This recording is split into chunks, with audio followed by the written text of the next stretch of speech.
Hey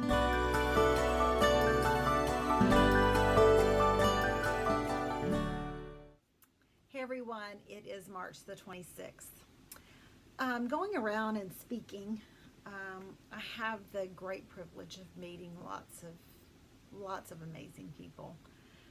It's a wonderful opportunity. That's my favorite part, actually, of traveling.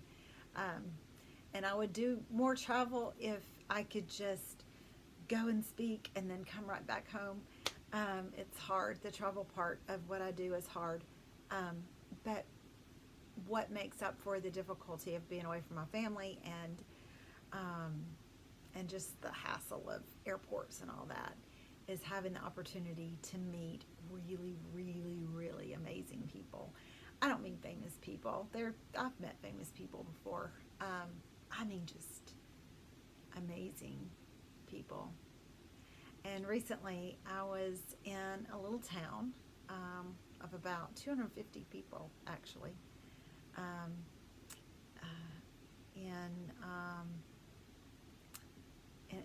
the town was named Ida, I-D-A, Ida.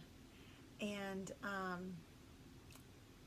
I had the amazing privilege of meeting a 98-year-old, beautiful soul who loved Jesus. And she still had her wits about her. She still could hear very well. She still drove, believe it or not. She drove herself to that event that day. Yes, she did. And she stood and worshiped and listened and had her Bible. And everyone knew who Miss Ann was. And Miss Margaret. Miss Ann was another sweet lady that I met that day. And Miss Kay was another sweet lady that I met that day. But Miss Margaret was 98. And I thought, wow, I hope that I have that much oomph in me to still want to participate in women's events and be part of what's going on in my church and be loving and devoted to Jesus and to God and to his people. I really hope that if I tarry on this earth, that God would find me loving him as immensely as Miss Margaret still does. In fact, she had just celebrated her brother's 100th birthday. And I couldn't help but think of Miss Margaret today as I was reading about the gusto of Caleb. You know, I put some verses there just to remind us about Caleb. And some people are just joining and read through the Word. So, by the way, if you're new, welcome. We are so glad you're here. So some people may not have been with us the whole journey up until this point. So I thought it would be a good idea to look back at Caleb. Because here's the thing, we don't age out on our devotion to God. We don't. It says, for my part, I have wholeheartedly followed the Lord, my God. My God is what he says. And then over in Numbers, just as a reflection, Caleb was one of the ones that said, we can conquer it. Let's go. Let's take that land.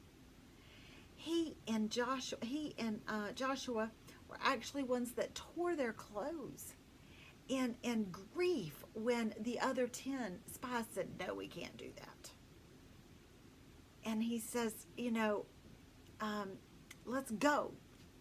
And then I love what God said about him. He says, but my servant, this is in Numbers 14:24, but my servant Caleb has a different attitude than the others have.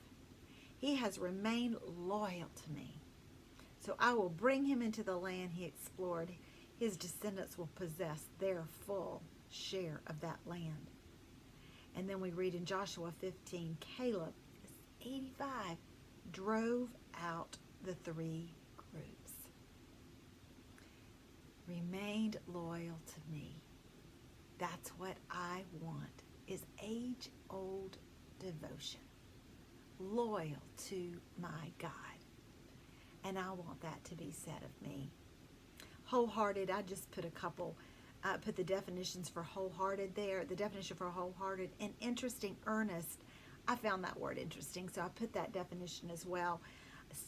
Serious intention, purpose, effort, sincerely zealous. Can you imagine how zealous? He says, I'm as strong now as I was when Moses sent me on that journey over in Joshua 14, verse 11. That just makes me giggle. He says, I'm as strong now as I ever was. And boy, was he. Wow, 85. Amazing. So this is what we as believers need to do. Titus 2, 11 through 14. For the grace of God has been revealed, bringing salvation to all people. And we are instructed to turn from godless living and sinful pleasures. We should live in this evil world with wisdom and righteousness and what? Devotion to God. While we look forward with hope to that wonderful day when the glory of our great God and Savior Jesus Christ will be revealed. So let's live with wisdom and righteousness and devotion as we look forward to Jesus being revealed. He gave his life to free us from every kind of sin, to cleanse us, and to make us his very own people, totally committed to doing good deeds. Devotion, that's what it's all about. Being fully committed, enthusiastic, serious in our intention and our purpose and our effort, and zealous. That's what it's all about. And we do that looking forward to what's coming, to the coming of Jesus. And until he comes, while he tarries, this is how we should live, with wisdom and righteousness and devotion. See you next time on Read Through the Word.